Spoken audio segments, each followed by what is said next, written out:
ಮಹಿಳೆಯರು ಮನೆಗೆ ಮಾತ್ರ ಸೀಮಿತ ಅನ್ನೋ ಕಾಲ ಹೊಂದಿತ್ತು. ಆದ್ರೆ ಈಗ ಮಹಿಳೆಯರು ಎಲ್ಲಾ ಕ್ಷೇತ್ರಗಳಲ್ಲೂ ತಮ್ಮ ಛಾಪು ಮೂಡಿಸುತ್ತಿದ್ದಾರೆ. ದುಡಿಯೋದು ಮಾತ್ರವಲ್ಲದೆ ದೊಡ್ಡ ದೊಡ್ಡ ಬಿಸ್ನೆಸ್ ಗಳನ್ನ ಕಟ್ಟಿ ಅದೆಷ್ಟೋ ಜನಕ್ಕೆ ಉದ್ಯೋಗ ಕೊಟ್ಟು ಯಶಸ್ವಿ ಉದ್ಯಮಿಗಳು ಅಂತಾನು ಗುರುತಿಸಿಕೊಂಡಿದ್ದಾರೆ. ಹೌದು, ಇತ್ತೀಚೆಗೆ ಮಹಿಳಾ ಉದ್ಯಮಿಗಳ ಸಂಖ್ಯೆ ಗಣನೀಯವಾಗಿ ಹೆಚ್ಚಾಗ್ತಾ ಇದೆ. ಆದ್ರೆ ಇನ್ನೂ ಬಹಳಷ್ಟು ಜನ ತಾವು ದುಡಿಬೇಕು ಅಥವಾ ಉದ್ಯಮಿಗಳಾಗಬೇಕು ಅನ್ನೋ ಬಯಕೆಯನ್ನ ಇಟ್ಕೊಂಡಿದ್ದಾರೆ. ಆದ್ರೆ ಬೇರೆ ಬೇರೆ ಕಾರಣಗಳಿಂದಾಗಿ ಮನೆಯಲ್ಲೇ ಇರೋ ಪರಿಸ್ಥಿತಿ ಬಹಳಷ್ಟು ಕಡೆ ಇದೆ, ಬಹಳಷ್ಟು ಮಹಿಳೆಯರಿಗಿದೆ. ಅವರು ಮನೆಯನ್ನ ನಿಭಾಯಿಸಿಕೊಂಡು ಏನಾದ್ರೂ ಬಿಸ್ನೆಸ್ ಮಾಡಬೇಕು ಅನ್ನೋ ಕನಸನ್ನ ಇಟ್ಕೊಂಡಿರ್ತಾರೆ. ಅಂಥವರಿಗಾಗಿನೇ ಈ ವಿಡಿಯೋ. ಮನೆಯಲ್ಲೇ ಇದ್ಕೊಂಡು 10-15 ಸಾವಿರದಿಂದ ಬಿಸ್ನೆಸ್ ಆರಂಭಿಸಿ ಯಶಸ್ವಿಯಾದಂಥವರು ಬಹಳಷ್ಟು ಜನ ಇದ್ದಾರೆ. ಅದೇ ರೀತಿ ನೀವು ಕೂಡ ಆಗ್ಬೋದು. ಹೌದು, ಬಂಡವಾಳ, ಪ್ರಾಜೆಕ್ಟ್ ಪ್ಲಾನ್, ಡೆಡಿಕೇಶನ್ ಇದ್ರೆ ಯಾರು ಬೇಕಾದ್ರೂ ಮನೆಯಲ್ಲೇ ಇದ್ಕೊಂಡು ಬಿಸ್ನೆಸ್ ಮಾಡಿ ಸಕ್ಸಸ್ ಆಗ್ಬೋದು. ಹಾಗಿದ್ರೆ ಕಡಿಮೆ ಬಂಡವಾಳದಲ್ಲಿ ಕಡಿಮೆ ಜಾಗದಲ್ಲಿ ಮಹಿಳೆಯರು ಮಾಡಬಹುದಾದಂತ ಬಿಸ್ನೆಸ್ಗಳು ಯಾವುದು ಅನ್ನೋದನ್ನ ಈ ವಿಡಿಯೋದಲ್ಲಿ ಹೇಳ್ತೀನಿ. ಕಂಪ್ಲೀಟ್ ಆಗಿ ನೋಡಿ.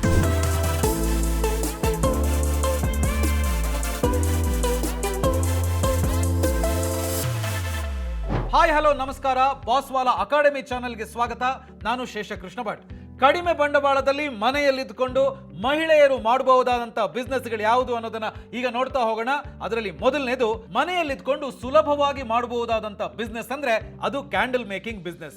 ಕ್ಯಾಂಡಲ್ ಮೇಕಿಂಗ್ ಬಿಸ್ನೆಸ್ ಅಂತ ಹೇಳಿ ತುಂಬಾ ಹಗುರವಾಗಿ ನೋಡಬೇಡಿ. ಇವತ್ತು ಕ್ಯಾಂಡಲ್ಗೆ ಲೋಕಲ್ ನಿಂದ ಇಂಟರ್ನ್ಯಾಷನಲ್ ಲೆವೆಲ್ ನಲ್ಲಿ ಮಾರ್ಕೆಟ್ ಇದೆ. ಎಷ್ಟೋ ಜನ ಕ್ಯಾಂಡಲ್ ಮೇಕಿಂಗ್ ಬಿಸ್ನೆಸ್ ಮಾಡಿ ಬದುಕು ಕಟ್ಕೊಂಡಿದ್ದಾರೆ, ಯಶಸ್ವಿಯಾಗಿದ್ದಾರೆ. ಕ್ಯಾಂಡಲ್ ಮೇಕಿಂಗ್ ಬಿಸ್ನೆಸ್ ಭಾರತದ ಮಾರ್ಕೆಟ್ ಮೌಲ್ಯ ನೋಡೋದಿದ್ರೆ 2023ರ ಸರ್ವೆ ಪ್ರಕಾರ ಸುಮಾರು 5,000 ಕೋಟಿಯಷ್ಟಿದೆ. ಅಲ್ಲದೆ ಇದು ಬೆಳವಣಿಗೆ ಕಾಣ್ತಾ ಇದೆ. 2024ರಿಂದ 2030ರ ಸಂದರ್ಭದಲ್ಲಿ 9.4 CAGR ಅಂದ್ರೆ ಕಾಂಪೌಂಡ್ ಆನ್ಯುವಲ್ ಗ್ರೋತ್ ರೇಟ್ ನಲ್ಲಿ ಬೆಳೆಯೋ ಸಾಧ್ಯತೆ ಇದೆ ಅಂತ ಸರ್ವೆಗಳು ಹೇಳ್ತಾ ಇವೆ. ಹಾಗಾಗಿ ಇದು ದೊಡ್ಡ ಅವಕಾಶ. ಇದನ್ನ ಬಳಸಿಕೊಂಡು ನೀವು ಕ್ಯಾಂಡಲ್ ಮೇಕಿಂಗ್ ಬಿಸ್ನೆಸ್ ಆರಂಭಿಸಿ ಯಶಸ್ವಿ ಆಗ್ಬೋದು. ಈಗ ನೀವು ಕೇಳ್ಬೋದು, ಹಾಗಿದ್ರೆ ಕ್ಯಾಂಡಲ್ ನ ಉಪಯೋಗ ಎಲ್ಲೆಲ್ಲಿದೆ ಅಂತ. ನೋಡಿ, ಕ್ಯಾಂಡಲ್ಗಳು ಈಗ ಬಹುಪಯೋಗಿ ಅಂತಾನೆ ಹೇಳ್ಬೋದು. ಇದರ ಯೂಸ್ ಬಹಳ ಇದೆ, ವ್ಯಾಪ್ತಿ ಬಹಳ ದೊಡ್ಡದಿದೆ. ಕೇವಲ ಬಿಳಿಯ ಕಲರ್ನ ಕ್ಯಾಂಡಲ್ಸ್ ಮಾತ್ರ ಅಲ್ಲ, ಇವತ್ತು ವೆರೈಟಿ ಕಲರ್ನ ಬೇರೆ ಬೇರೆ ತರದ ಪರ್ಫ್ಯೂಮ್ ಇರುವಂತ ಕ್ಯಾಂಡಲ್ಗಳು ಕೂಡ ಇದಾವೆ. ಮನೆ, ಆಫೀಸ್ ಡೆಕೋರೇಷನ್ಗೆ ಕ್ಯಾಂಡಲ್ಸ್ ಅನ್ನ ಬಳಸ್ತಾರೆ, ಗಿಫ್ಟ್ ಕೊಡೋದಕ್ಕೆ ಯೂಸ್ ಮಾಡ್ತಾರೆ. ಇನ್ನು ಕ್ಯಾಂಡಲ್ಸ್ ನ ದೊಡ್ಡ ಕಸ್ಟಮರ್ಸ್, ಗ್ರಾಹಕರು ಅಂತ ಹೇಳಿದ್ರೆ ಸ್ಪಾಗಳು, ಹೋಮ್ ಸ್ಟೇಗಳು ಇದನ್ನ ಹೆಚ್ಚಾಗಿ ಯೂಸ್ ಮಾಡ್ತಾ ಇದ್ದಾರೆ. ಈವೆಂಟ್ ಮ್ಯಾನೇಜ್ಮೆಂಟ್ ಕಂಪನಿಗಳು ಕೂಡ ಕ್ಯಾಂಡಲ್ಸ್ ಅನ್ನ ಖರೀದಿ ಮಾಡ್ತವೆ. ಹಾಗೇನೆ ಭಾರತದಲ್ಲಿ ಈಗ ಟ್ರೆಂಡಿಂಗ್ ನಲ್ಲಿ ಇರೋದು ಅಂತ ಹೇಳಿದ್ರೆ ಅರೋಮಾ ಥೆರಪಿ. ಹೌದು, ವಿವಿಧ ರೀತಿಯ ಸುವಾಸನೆಯನ್ನು ಬೀರುವಂತ ಕ್ಯಾಂಡಲ್ಸ್ ಗಳನ್ನ ಈ ಅರೋಮಾ ಥೆರಪಿಗೋಸ್ಕರ ಯೂಸ್ ಮಾಡ್ತಾರೆ. ಹೀಗೆ ಬೇಡಿಕೆ ಯಾವ ರೀತಿಯ ಕ್ಯಾಂಡಲ್ಸ್ ಇದೆ, ಯಾವ ವೆರೈಟಿಯ ಕ್ಯಾಂಡಲ್ಸ್ ಇದೆ ಅಂತ ಹೇಳುವಂತದನ್ನ ನೋಡ್ಕೊಂಡು ನೀವು ತಯಾರಿಸಿದ್ರೆ ಆಯ್ತು. ಹಾಗಿದ್ರೆ ಬಂಡವಾಳ ಎಷ್ಟು ಬೇಕು ಅಂತ ಕೇಳಿದ್ರೆ ಕೇವಲ 15ರಿಂದ 20 ಸಾವಿರ ರೂಪಾಯಿ ಬಂಡವಾಳದಲ್ಲಿ ನೀವು ಈ ಬಿಸ್ನೆಸ್ ಅನ್ನ ಶುರು ಮಾಡಬಹುದು. ಮನೆಯಲ್ಲೇ ಕ್ಯಾಂಡಲ್ ತಯಾರಿಸೋದ್ರಿಂದ ಬಾಡಿಗೆ ಕಟ್ಟೋದು ಬೇಡ, ಸಾಲ ಮಾಡೋದು ಬೇಡ. ಆನ್ಲೈನ್ ಆಫ್ಲೈನ್ ಅಲ್ಲೂ ಕೂಡ ನೀವು ಇದನ್ನ ಮಾರಾಟ ಮಾಡಬಹುದು. ಬೇಕಾಗೋ ಕಚ್ಚಾ ವಸ್ತುಗಳೇನು ಕ್ಯಾಂಡಲ್ ತಯಾರಿಸೋದಕ್ಕೆ ಮುಖ್ಯವಾಗಿ ಬೇಕಾಗಿರೋದು ಅಂತ ಹೇಳಿದ್ರೆ ಮೇಣ ಬೇಕು, ಹಾಗೇನೆ ಮೋಲ್ಡ್ ಅಥವಾ ಅಚ್ಚು ಅಂತ ಹೇಳ್ತೀವಿ ಅದು ಬೇಕು, ಗ್ಯಾಸ್ ಬೇಕಾಗತ್ತೆ, ಪರ್ಫ್ಯೂಮ್ ಬೇಕಾಗತ್ತೆ. ಸೊ ಇದೆಲ್ಲವೂ ಕೂಡ ನಿಮಗೆ ಲೋಕಲ್ ಮಾರ್ಕೆಟ್ ಅಲ್ಲೇ ಸಿಗುತ್ತೆ, ಇಲ್ಲಾಂದ್ರೆ ಆನ್ಲೈನ್ ನಲ್ಲೂ ಕೂಡ ನೀವು ಪರ್ಚೇಸ್ ಮಾಡಬಹುದು. ನೀವು ಈ ಬಿಸ್ನೆಸ್ ಆರಂಭಿಸೋ ಮೊದಲು ಲೋಕಲ್ ನಲ್ಲಿ ಯಾರಾದ್ರೂ ಕ್ಯಾಂಡಲ್ಸ್ ಖರೀದಿಸ್ತಾರಾ, ಆನ್ಲೈನ್ ನಲ್ಲಿ ಯಾವುದಕ್ಕೆ ಜಾಸ್ತಿ ಬೇಡಿಕೆ ಇದೆ ಅನ್ನೋದನ್ನ ನೋಡ್ಕೊಂಡು ಆಮೇಲೆ ಕ್ಯಾಂಡಲ್ ಮೇಕಿಂಗ್ ಬಿಸ್ನೆಸ್ ಅನ್ನ ಆರಂಭಿಸಬಹುದು, ಸಕ್ಸಸ್ ಕೂಡ ಆಗ್ಬಹುದು. ಇನ್ನು ಎರಡನೇ business home made chocolate business. Chocolate ಅಂದ್ರೆ ಯಾರಿಗೆ ಇಷ್ಟ ಇಲ್ಲ ಹೇಳಿ? ಸಣ್ಣ ಸಣ್ಣ ಮಕ್ಕಳಿಂದ ಹಿಡಿದು ವಯೋವೃದ್ಧರು ಕೂಡ ಇಷ್ಟಪಡ್ತಾರೆ. ಭಾರತದಲ್ಲಿ ಪ್ರತಿ ವರ್ಷ ಚಾಕ್ಲೇಟ್ ಮಾರ್ಕೆಟ್ ಡಬಲ್ ಡಿಜಿಟ್ ನಲ್ಲಿ ಬೆಳೀತಾ ಇದೆ. ಸುಮಾರು 11%ಗೂ ಹೆಚ್ಚು ಗ್ರೋತ್ ಆಗ್ತಿದೆ. ಅದೇ ರೀತಿ ಪ್ರತಿ ವರ್ಷದ ಬೇಡಿಕೆ ಪರ್ಸೆಂಟೇಜ್ ವೈಸ್ ಹೆಚ್ಚಾಗ್ತಾ ಇದೆ. ಹಾಗಾಗಿ ಚಾಕ್ಲೇಟ್ಗೆ ಬೇಡಿಕೆ ಕಡಿಮೆ ಅಂತೂ ಆಗಲ್ಲ. ಭಾರತದಲ್ಲಿ ಚಾಕ್ಲೇಟ್ ಕೇವಲ ತಿನ್ನೋ ವಸ್ತು ಹಾಗೂ ಉಳಿದಿಲ್ಲ. ನಿಮಗೂ ಕೂಡ ಗೊತ್ತಿರುತ್ತೆ, ಅದು ಭಾವನೆಗಳ ಜೊತೆ ಬೆರೆತು ಹೋಗಿದೆ. ಇತ್ತೀಚೆಗಂತೂ ಹಬ್ಬಗಳ ಸಂದರ್ಭದಲ್ಲಿ ನಮ್ಮ ಬಂಧು ಬಾಂಧವರ ಜೊತೆ ಚಾಕ್ಲೇಟ್ ಗಳನ್ನ ವಿನಿಮಯ ಮಾಡ್ಕೊಳ್ತೀವಿ. ಆಫೀಸ್ಗಳಲ್ಲಿ ಎಂಪ್ಲಾಯೀಸ್ಗೆ ಚಾಕ್ಲೇಟ್ ಬಾಕ್ಸ್ ಕೊಡ್ತಾರೆ. ನಾವು ಖುಷಿಯಿಂದ ಇದ್ದಾಗ ಬಾಯಿ ಸಿಹಿ ಪಡಿಸೋದಕ್ಕೆ ಚಾಕ್ಲೇಟ್ ಕೊಡ್ತೀವಿ. ಮದುವೆ ಮುಂತಾದ ಶುಭ ಕಾರ್ಯಕ್ರಮಗಳಿಗೆ ಕರೆಯುವಾಗ ಕೂಡ ಕಾರ್ಡ್ ಜೊತೆಗೆ ಚಾಕ್ಲೇಟ್ ಕೊಡ್ತೀವಿ.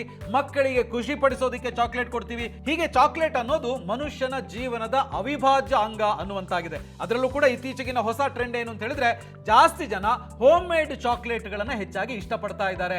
ಹಾಗಾಗಿ ನೀವು ಮನೆಯಲ್ಲೇ ಚಾಕ್ಲೇಟ್ ಬಿಸ್ನೆಸ್ ಆರಂಭಿಸಿ ಸಕ್ಸಸ್ ಆಗ್ಬೋದು. ಮನೆಯಲ್ಲೇ ಇರುವಂತವರು, ವರ್ಕಿಂಗ್ ಪ್ರೊಫೆಷನಲ್ಸ್, ರಿಟೈರ್ಡ್ ಆದವರು ಕೂಡ ಇದನ್ನ ಫುಲ್ ಟೈಮ್ ಬೇಕಾದ್ರೂ ಮಾಡ್ಬೋದು, ಪಾರ್ಟ್ ಟೈಮ್ ಬಿಸ್ನೆಸ್ ಆಗಿ ಕೂಡ ಮಾಡ್ಬೋದು. ನೋಡಿ, ಚಾಕ್ಲೇಟ್ ಬಿಸ್ನೆಸ್ಗೆ ಏನೇನು ಬೇಕು ಅಂತ ಹೇಳಿದ್ರೆ ಮನೆಯಲ್ಲಿ ಸ್ವಲ್ಪ ಜಾಗ ಅದು ಇದೆ, ಕಿಚನ್ ಏರಿಯಾ ಅಂತೂ ಇದ್ದೇ ಇರುತ್ತೆ, ರೆಫ್ರಿಜರೇಟರ್ ಬೇಕು, ಜೊತೆಗೆ ರಾ ಮೆಟೀರಿಯಲ್ಸ್, ಎಲ್ಲಕ್ಕಿಂತ ಹೆಚ್ಚಾಗಿ ನಿಮಗೆ ಪ್ಯಾಷನ್ ಇರಬೇಕು. ಆಮೇಲೆ ನೀವು ಬೆಂಗಳೂರಿನಲ್ಲಿ ಬೇಕಾದ್ರೂ ಇರಿ, ಮಂಗಳೂರಿನಲ್ಲಿ ಬೇಕಾದ್ರೂ ಇರಿ, ಅಥವಾ ರಾಜ್ಯದ ಇನ್ಯಾವುದೇ ಮೂಲೆಯಲ್ಲೇ ಇರಿ, ಚಾಕ್ಲೇಟ್ ಮಾಡೋದಕ್ಕೆ ಬೇಕಾದ ಕೋಕೋ ಪೌಡರ್, ಕೋಕೋ ಬಟರ್ ಸೇರಿದಂತೆ ಬೇಕಾದ ರಾ ಮೆಟೀರಿಯಲ್ಸ್ ಎಲ್ಲ ಇವತ್ತೆಲ್ಲವೂ ಕೂಡ ಆನ್ಲೈನ್ ನಲ್ಲಿ ಸಿಗುತ್ತೆ, ಮೋಲ್ಡ್ ಕೂಡ ಸಿಗುತ್ತೆ. ಹಾಗಾಗಿ ಅದಕ್ಕೆ ನೀವು ವರಿ ಮಾಡಬೇಕು ಅಂತಿಲ್ಲ. ಹಾಗೇನೆ ಇದಕ್ಕೆ ಜಾಸ್ತಿ ಸ್ಕಿಲ್ ಕೂಡ ಬೇಡ. ಚಾಕ್ಲೇಟ್ ಮಾಡೋದು ಹೇಗೆ, ಬೇರೆ ಬೇರೆ ರೀತಿಯ ಚಾಕ್ಲೇಟ್ ಅನ್ನ ತಯಾರಿಸೋದು ಹೇಗೆ ಅಂತ ಹೇಳುವಂತದ್ದು ನಿಮಗೆ ಗೊತ್ತಿದ್ರೆ ಸಾಕು. ಆ ಸ್ಕಿಲ್ ನೊಂದಿಗೆ ನೀವು ಈ ಬಿಸ್ನೆಸ್ ಅನ್ನ ಆರಂಭಿಸಬಹುದು. ಇನ್ನು ಮಾರಾಟ ಅಂತ ಹೇಳಿ ಬಂದಾಗ ಸೋಷಿಯಲ್ ಮೀಡಿಯಾದಲ್ಲಿ ಸ್ವಲ್ಪ ಆಕ್ಟಿವ್ ಆಗಿದ್ರೆ ಸಾಕು. ನೀವು ಅದರಲ್ಲಿ ಪುಷ್ ಮಾಡ್ತಾ ಹೋದ್ರೆ ನಿಮಗೆ ಖಂಡಿತವಾಗ್ಲೂ ಜಾಸ್ತಿ ಲಾಭ ಆಗುತ್ತೆ. ಸಣ್ಣ ಬಂಡವಾಳದಿಂದ ನೀವು ಶುರು ಮಾಡ್ತೀರಿ ಅಂತ ಹೇಳಿದ್ರೆ ಕೇವಲ 5-6 ಸಾವಿರ ರೂಪಾಯಿಂದ ಇದನ್ನ ಪ್ರಾರಂಭಿಸಬಹುದು. ತುಂಬಾ ಜನಕ್ಕೆ ಅನ್ನಿಸಬಹುದು ಯಾಕೆ ಹೋಮ್ ಮೇಡ್ ಚಾಕ್ಲೇಟ್ ಬಿಸ್ನೆಸ್ ಅಂತ. ನೋಡಿ, ಈ ಬಿಸ್ನೆಸ್ ನಲ್ಲಿ ನಿಮಗೆ ಮಿನಿಮಮ್ 30% ನಿಂದ 70% ವರೆಗೂ ಕೂಡ ಲಾಭ ಗಳಿಸುವಂತ ಅವಕಾಶ ಇದೆ.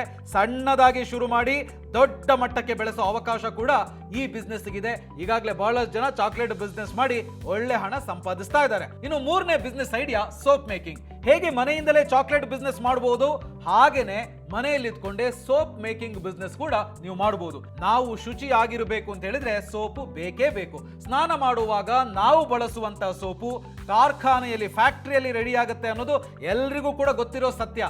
ಆದ್ರೆ ಅದನ್ನ ಮನೆಯಲ್ಲೇ ತಯಾರಿಸಿ ಮಾರಾಟ ಮಾಡಿದ್ರೆ ಖಂಡಿತವಾಗ್ಲೂ ಅದು ಸಕ್ಸಸ್ಫುಲ್ ಬಿಸ್ನೆಸ್ ಆಗೋದಕ್ಕೆ ಸಾಧ್ಯ ಇದೆ. ನೋಡಿ, ಇತ್ತೀಚೆಗಂತೂ ಆರ್ಗ್ಯಾನಿಕ್ ಸೋಪ್ಗೆ ಬೇಡಿಕೆ ಜಾಸ್ತಿ ಆಗ್ತಾ ಇದೆ. ಆರೋಗ್ಯದ ಹಿತದೃಷ್ಟಿಯಿಂದ ತುಂಬಾ ಜನ ಆರ್ಗ್ಯಾನಿಕ್ ಸೋಪ್ನ ಮೊರೆ ಹೋಗ್ತಿದ್ದಾರೆ. ನೀವು ಅದನ್ನ ಎನ್ಕ್ಯಾಶ್ ಮಾಡಿಕೊಂಡು ಮನೆಯಲ್ಲೇ ಆರ್ಗ್ಯಾನಿಕ್ ಸೋಪುಗಳನ್ನ ತಯಾರಿಸಬಹುದು. ಅದರಲ್ಲೂ ತುಳಸಿ, ಗುಲಾಬಿ, ಅಲೋವೆರಾ, ನೀಮ್, ಹೀಗೆ ವೆರೈಟಿ ಸೋಪ್ಗಳನ್ನು ಕೊಟ್ರೆ ಖಂಡಿತವಾಗ್ಲೂ ಕಡಿಮೆ ಬಂಡವಾಳದಲ್ಲಿ ಬಿಸ್ನೆಸ್ ನೀವು ಕಟ್ಕೊಳ್ಬಹುದು. ಬೇರೆ ಬೇರೆ ಫ್ಲೇವರ್ನ ಸೋಪ್ಗಳನ್ನ ಮಾಡಿ ಮಾರಾಟ ಮಾಡೋದಕ್ಕೆ ಸ್ಟಾರ್ಟ್ ಮಾಡಿದ್ರೆ, ಅದು ಒಳ್ಳೆ ಕ್ವಾಲಿಟಿ ಕೊಟ್ರೆ ಖಂಡಿತವಾಗ್ಲೂ ಸಣ್ಣ ಜಾಗದಲ್ಲಿ ಜಾಸ್ತಿ ಆದಾಯ ತಗೋಬಹುದು. ಇನ್ನು ಬಾತ್ ಸೋಪ್ ಅಷ್ಟೇ ಅಲ್ಲದೇನೆ ಬಟ್ಟೆ ಸೋಪ್ ಕೂಡ ಮಾಡಿ ಸೇಲ್ ಮಾಡಬಹುದು. ಇದಕ್ಕೆ 30-40 ಸಾವಿರ ರೂಪಾಯಿ ಬಂಡವಾಳ ಬೇಕಾಗುತ್ತೆ ಮತ್ತು ಬೇರೆ ಯಾರ ಹೆಲ್ಪ್ ಕೂಡ ಬೇಕಾಗಿಲ್ಲ. ನಿಮಗೆ ಸೋಪ್ ಮೇಕಿಂಗ್ ಗೊತ್ತಿರಬೇಕು. ಇನ್ನು ನಾಲ್ಕನೇ business idea home beauty parlour. ಮಹಿಳೆಯರು ಯಾವತ್ತೂ ಸೌಂದರ್ಯಕ್ಕೆ ಜಾಸ್ತಿ ಪ್ರಾಧಾನ್ಯತೆ ಕೊಡ್ತಾರೆ. ಇತ್ತೀಚೆಗೆ ಪುರುಷರು ಕೂಡ ಕೊಡ್ತಾರೆ. ಮನೆಯಿಂದ ಹೊರಗೆ ಕಾಲಿಡಬೇಕು ಅಂತ ಹೇಳಿದ್ರೆ ಅಲ್ಪ ಸ್ವಲ್ಪನಾದ್ರೂ ಮೇಕಪ್ ಇಲ್ಲದೆ ಯಾರು ಕೂಡ ಹೊರಗೆ ಬರಲ್ಲ. ಹಾಗಾಗಿ ಬ್ಯೂಟಿ ಪಾರ್ಲರ್ ಬಿಸ್ನೆಸ್ಗೆ ಯಾವತ್ತೂ ಬೇಡಿಕೆ ಇದ್ದೇ ಇದೆ. ಅದು ಹಬ್ಬಗಳು, ಮದುವೆ ಸೀಸನ್ ಎಲ್ಲ ಪ್ರಾರಂಭ ಆಯ್ತು ಅಂತ ಹೇಳಿದ್ರೆ ಇರೋ ಬ್ಯೂಟಿ ಪಾರ್ಲರ್ಗಳೇ ಸಾಕಾಗಲ್ಲ. ಹಾಗಾಗಿ ಬ್ಯೂಟಿ ಪಾರ್ಲರ್ ಬಿಸ್ನೆಸ್ ನಲ್ಲಿ ಲಾಭ ಇದ್ದೇ ಇದೆ. ಆದ್ರೆ ಒಂದು ಬ್ಯೂಟಿ ಪಾರ್ಲರ್ ಸೆಟಪ್ ಮಾಡಬೇಕು ಅಂತ ಹೇಳಿದ್ರೆ ಬಂಡವಾಳ ಜಾಸ್ತಿನೇ ಬೇಕಾಗುತ್ತೆ. ಬ್ಯೂಟಿ ಪಾರ್ಲರ್ ಸೆಟಪ್ಗೆ ನೀವು 2 ಚೇರ್ ಹಾಕ್ತೀರಿ ಅಂತ ಹೇಳಿದ್ರು ಕೂಡ 400 ಸ್ಕ್ವೇರ್ ಫೀಟ್ ಮಿನಿಮಮ್ ಆಗಿ ಜಾಗ ಬೇಕಾಗುತ್ತೆ. ಆದ್ರೆ ಆಗ ಕಟ್ಟಡಕ್ಕೆ ನೀವು ರೆಂಟ್ ಪೇ ಮಾಡಬೇಕಾಗುತ್ತೆ, ರಿನೋವೇಷನ್ ಮಾಡಬೇಕಾಗುತ್ತೆ.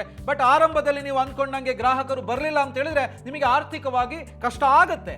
ಬಟ್ ಅದನ್ನೇ ನೀವು ಮನೆಯಲ್ಲಿ ಮಾಡಿದ್ರೆ, ಮನೆಯಲ್ಲಿ ಬ್ಯೂಟಿ ಪಾರ್ಲರ್ ಅಂತ ಹುಬ್ಬೇರಿಸಬೇಡಿ. ಎಸ್, ಇವತ್ತು ಹೋಮ್ ಬ್ಯೂಟಿ ಪಾರ್ಲರ್ ಟ್ರೆಂಡ್ ಆಗ್ತಾ ಇದೆ. ನಿಮ್ಮ ಮನೆಯ ಒಂದು ರೂಮ್ ನಲ್ಲೇ ಬ್ಯೂಟಿ ಪಾರ್ಲರ್ ಸೆಟಪ್ ಮಾಡಬಹುದು. ಅಲ್ಲೇ manicure, pedicure, eyebrows, hair cut, waxing, facial, hair massage, face mask, ಹೀಗೆ ಎಲ್ಲಾ ರೀತಿಯ ಸೌಕರ್ಯಗಳನ್ನು ಕೊಡಬಹುದು. ಮನೆಯಲ್ಲೇ ಬ್ಯೂಟಿ ಪಾರ್ಲರ್ ಓಪನ್ ಮಾಡಿ ಸಕ್ಸಸ್ ಆದಂತವರು ಬಹಳಷ್ಟು ಜನ ಇದ್ದಾರೆ. ಅದಕ್ಕೋಸ್ಕರ ನಾನು ಹೇಳ್ತಾ ಇದ್ದೀನಿ. ಹಾಗಾಗಿ ಮಹಿಳೆಯರು ಮನೆಯಲ್ಲೇ ಈ ಬಿಸ್ನೆಸ್ ಅನ್ನ ಮಾಡಬಹುದು. ಇದಕ್ಕೆ ಲಕ್ಷಾಂತರ ರೂಪಾಯಿ ಏನು ಬೇಡ. ಮಿನಿಮಮ್ ಆಗಿ 50 ಸಾವಿರ ರೂಪಾಯಿನಿಂದ ನೀವು ಶುರು ಮಾಡಬಹುದು.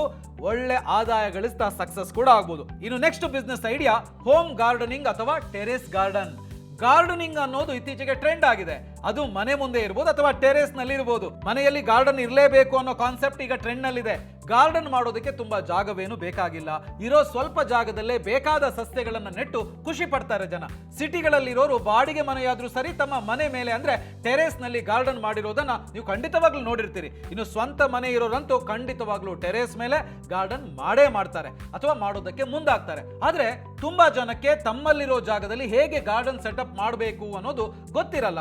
ಬಟ್ ನೀವು ಆ ಬಗ್ಗೆ ಸ್ವಲ್ಪ ಜ್ಞಾನ ಸಂಪಾದನೆ ಮಾಡಿಕೊಂಡ್ರೆ ನೀವು ಗಾರ್ಡನ್ ಸೆಟಪ್ ಮಾಡಿಕೊಟ್ಟು ಸಂಪಾದನೆ ಮಾಡೋದಕ್ಕೆ ದೊಡ್ಡ ಅವಕಾಶ ಇದೆ. ನೀವು ಗಾರ್ಡನಿಂಗ್ ಬಗ್ಗೆ ಸ್ವಲ್ಪ ತಿಳ್ಕೊಂಡು ಮನೆ ಮುಂದೆ ಅಥವಾ ಟೆರೇಸ್ ನಲ್ಲಿ ಗಾರ್ಡನ್ ಸೆಟಪ್ ಮಾಡ್ಕೊಡ್ತೀವಿ ಅಂತ ಸೋಷಿಯಲ್ ಮೀಡಿಯಾದಲ್ಲಿ ಹಾಕಿದ್ರೆ ಸಾಕು, ನಿಮಗೆ ರೆಸ್ಪಾನ್ಸ್ ಬರುತ್ತೆ. ಇದೇನು ದೊಡ್ಡ ಸೈನ್ಸ್ ಅಲ್ಲ. ಮಹಿಳೆಯರಂತೂ ಇದನ್ನ ಖುಷಿಯಿಂದ ಮಾಡಬಹುದು. ಒಳ್ಳೆ ಸಂಪಾದನೆ ಕೂಡ ಆಗುತ್ತೆ. ಇನ್ನು next business idea home based catering. ಸಣ್ಣ ಹೋಟೆಲ್ ಇಡೋದಕ್ಕೆ ನಿಮಗೆ ಬಂಡವಾಳ ಕೊರತೆ ಆಗುತ್ತೆ ಅಂತ ಹೇಳಿದ್ರೆ ನೀವು ಖಂಡಿತವಾಗ್ಲೂ ಹೋಮ್ ಬೇಸ್ಡ್ ಕ್ಯಾಟರಿಂಗ್ ಅನ್ನ ಪ್ರಾರಂಭಿಸಬಹುದು. ಎಷ್ಟೇ ಹೋಟೆಲ್ಗಳಿದ್ರೂ ಕೂಡ ಇವತ್ತಿಗೂ ಜನ ಇಷ್ಟಪಡೋದು ಏನು ಹೇಳಿ? ಮನೆ ಊಟ. ಹಾಗಾಗಿ ನೀವು ಮನೆಯಲ್ಲೇ ಊಟ ತಿಂಡಿ ತಯಾರಿಸಿ ಅದನ್ನ ಸೇಲ್ ಮಾಡಿದ್ರೆ ಖಂಡಿತವಾಗ್ಲೂ ಲಾಭ ಗಳಿಸಬಹುದು. ಶುಚಿ ರುಚಿಯಾದ ಆಹಾರಕ್ಕೆ ಸದಾ ಬೇಡಿಕೆ ಇದ್ದೇ ಇರುತ್ತೆ. ಸ್ವಲ್ಪ ಪಬ್ಲಿಸಿಟಿ ಮಾಡಿದ್ರೆ ಸಾಕು, ನೀವು ಉತ್ತಮ ಆದಾಯ ಗಳಿಸೋದಕ್ಕೆ ಇಲ್ಲಿ ಅವಕಾಶ ಇದೆ. ಅದೇ ನೀವು ಮಾತಾಡಿಕೊಂಡು ಒಂದು ಅಪಾರ್ಟ್ಮೆಂಟ್ ಅಥವಾ ಕಂಪನಿಗಳ ಜೊತೆಗೆ ಟೈ ಅಪ್ ಮಾಡಿಕೊಂಡು ಸಪ್ಲೈ ಮಾಡಿದ್ರೆ ಲಾಭ ಜಾಸ್ತಿ ಗಳಿಸಬಹುದು. ಸೊ ಇಲ್ಲಿ ಬಂಡವಾಳ ಅಂತ ಹೇಳಿ ನೋಡಿದ್ರೆ ಅಡುಗೆ ಮಾಡೋದಕ್ಕೆ ಬೇಕಾಗುವಂತ ಸಲಕರಣೆಗಳು ಎಲ್ಲವೂ ಕೂಡ ಮನೆಯಲ್ಲೇ ಇರೋದ್ರಿಂದ ಇದಕ್ಕೆ ಯಾವುದಕ್ಕೂ ಕೂಡ ನೀವು ಜಾಸ್ತಿ ಇನ್ವೆಸ್ಟ್ ಮಾಡಬೇಕಾಗಿಲ್ಲ. ಇದರ ಜೊತೆಗೆ ಹಬ್ಬಗಳಿಗೆ, ಮದುವೆ ಮುಂತಾದ ಕಾರ್ಯಕ್ರಮಗಳಿಗೆ ನೀವು ಸ್ವೀಟ್ ಮತ್ತೆ ಖಾರವನ್ನ ಮನೆಯಲ್ಲೇ ತಯಾರಿಸಿ ಕೊಡ್ತೀವಿ ಅಂತ ಹೇಳಿದ್ರೆ ಖರೀದಿಸುವಂತವರು ಬಹಳಷ್ಟು ಜನ ಇದ್ದಾರೆ. ಇದು ಕೂಡ ಆದಾಯದ ದಾರಿ. ಇನ್ನು ಕೆಲವೊಂದು ಆಪ್ಗಳ ಜೊತೆಗೆ ಟೈ ಅಪ್ ಮಾಡಿಕೊಂಡು ಕೂಡ ನೀವು ಮನೆಯಲ್ಲೇ ತಯಾರಿಸಿದ ಅಡುಗೆಯನ್ನ ಮಾರಾಟ ಮಾಡಿ ಸಂಪಾದನೆ ಮಾಡಬಹುದು. ಇನ್ನು ನೆಕ್ಸ್ಟ್ ಬಿಸ್ನೆಸ್ ಐಡಿಯಾ ಉಪ್ಪಿನಕಾಯಿ ಬಿಸ್ನೆಸ್. ಉಪ್ಪಿನಕಾಯಿ ಅಂತ ಹೇಳಿದ್ರೆ ಬಾಯಲ್ಲಿ ನೀರು ಬರುತ್ತೆ ಅಲ್ವಾ? ಊಟಕ್ಕೆ ಉಪ್ಪಿನಕಾಯಿ ಇಲ್ಲ ಅಂತ ಹೇಳಿದ್ರೆ ಊಟನೇ ಕಂಪ್ಲೀಟ್ ಆಗಿಲ್ಲ. ನೋಡಿ, ಮನೆಗೆ ಮಾತ್ರ ಸೀಮಿತವಾಗಿದ್ದಂತ ಉಪ್ಪಿನಕಾಯಿ ಇವತ್ತು ಮಾರ್ಕೆಟ್ಗೂ ಕೂಡ ಎಂಟ್ರಿ ಆಗಿದೆ. ಸೊ ಈ ಬಿಸ್ನೆಸ್ ಮಾಡೋದಕ್ಕೆ ಜಾಸ್ತಿ ಜಾಗ ಬೇಕಾಗಿಲ್ಲ, ಸಣ್ಣ ಸ್ಪೇಸ್ ಸಾಕು, ತರಕಾರಿ, ಕಚ್ಚಾ ವಸ್ತುಗಳು, ಪ್ಯಾಕಿಂಗ್ ಮೆಟೀರಿಯಲ್ಸ್ ಇದ್ರೆ ಸಾಕು, ನೀವು ಮಾಡಬಹುದು. ಭಾರತದ ಉಪ್ಪಿನಕಾಯಿಗೆ ಇವತ್ತು ವಿಶ್ವದಲ್ಲೇ ಬೇಡಿಕೆ ಇದೆ. ಸಣ್ಣ ಮಟ್ಟದಲ್ಲಿ ನೀವು ಈ ಬಿಸ್ನೆಸ್ ಅನ್ನ ಸ್ಟಾರ್ಟ್ ಮಾಡಿ ದೊಡ್ಡ ಮಟ್ಟದಲ್ಲಿ ನೀವು ಲಾಭ ಗಳಿಸಬಹುದು. ಆಲ್ರೆಡಿ ತುಂಬಾ ಜನ ಮಾಡ್ತಾ ಇದ್ದಾರೆ. ಮಾವು, ಲಿಂಬೆ, ಬೆಳ್ಳುಳ್ಳಿ, ಮಶ್ರೂಮ್ ಅಷ್ಟೇ ಅಲ್ಲ, ಇವತ್ತು ನಾನ್ ವೆಜ್ ಉಪ್ಪಿನಕಾಯಿಯನ್ನು ಕೂಡ ನೀವು ಮಾಡೋದಕ್ಕೆ ಅವಕಾಶ ಇದೆ. ಎಕ್ಸ್ಪೋರ್ಟ್ ಕೂಡ ಆಗುತ್ತೆ. 10,000 ರಿಂದ 20,000 ರೂಪಾಯಿ ಇದ್ರೆ ಸಾಕು, ನೀವು ಈ ಬಿಸ್ನೆಸ್ ಅನ್ನ ಸ್ಟಾರ್ಟ್ ಮಾಡಬಹುದು. ಇನ್ನು ಬಿಸ್ನೆಸ್ ಅಂತ ಹೇಳಿ ಬಂದಾಗ ಮಾರ್ಕೆಟ್ ಅವೈಲೇಬಿಲಿಟಿ, ಸ್ಟೋರೇಜ್ ಎಷ್ಟು ದಿನ ಅಂತ ನೋಡ್ಕೊಂಡು ಮಾಡಿದ್ರೆ ಖಂಡಿತವಾಗ್ಲೂ ಲಾಭ ಗಳಿಸೋದಕ್ಕೆ ಅವಕಾಶ ಇದೆ. ಗ್ರಾಹಕರ ಅವಶ್ಯಕತೆಗೆ ಅನುಗುಣವಾಗಿ ಟೇಸ್ಟ್ ಮತ್ತು ಕ್ವಾಲಿಟಿ ಮೇಂಟೈನ್ ಮಾಡಿದ್ರೆ ಉಪ್ಪಿನಕಾಯಿ ಬಿಸ್ನೆಸ್ ನಲ್ಲಿ ನೀವು ಖಂಡಿತವಾಗ್ಲೂ ಸಕ್ಸಸ್ ಆಗ್ಬೋದು. ಸೊ ಸಿಂಪಲ್ ಆಗಿ ಮನೆಯಲ್ಲಿದ್ಕೊಂಡೆ ಅಥವಾ ಪಾರ್ಟ್ ಟೈಮ್, ಫುಲ್ ಟೈಮ್ ನಲ್ಲೂ ಕೂಡ ಮಾಡಬಹುದಾದಂತ ಬಿಸ್ನೆಸ್ ಬಗ್ಗೆ ನಾನು ಹೇಳಿದ್ದೀನಿ. ನೋಡೋದಕ್ಕೆ ಇದು ತುಂಬಾ ಸಿಂಪಲ್ ಅಂತ ಅನ್ಸಿದ್ರು ಕೂಡ ಎಷ್ಟೋ ಜನ ಈಗಾಗಲೇ ಈ ರೀತಿಯ ಬಿಸ್ನೆಸ್ ಗಳನ್ನ ಮಾಡಿ ಸಕ್ಸಸ್ ಆಗಿದ್ದಾರೆ, ಸಕ್ಸಸ್ ಆಗ್ತಾ ಇದ್ದಾರೆ. ಈಗ ನಿಮ್ಮ ಸರದಿ. ಸೊ ನಿಮಗೆ ಯಾವ ಬಿಸ್ನೆಸ್ ಇಷ್ಟ ಆಯ್ತು, ಯಾವ ಬಿಸ್ನೆಸ್ ಅನ್ನ ನೀವು ಮನೆಯಿಂದ ಮಾಡ್ತೀರಿ ಅಂತ ಈಗಲೇ ಕಾಮೆಂಟ್ ಮಾಡಿ. ಸೊ ಈ ವಿಡಿಯೋ ಇಷ್ಟ ಆಗಿದೆ ಅಂತ ಹೇಳಿದ್ರೆ ಲೈಕ್ ಮಾಡಿ, ಶೇರ್ ಮಾಡಿ, ಬಾಸ್ವಾಲಾ ಅಕಾಡೆಮಿ ಚಾನಲ್ ಅನ್ನ ಸಬ್ಸ್ಕ್ರೈಬ್ ಮಾಡಿ. All the best. Baswala, B the boss.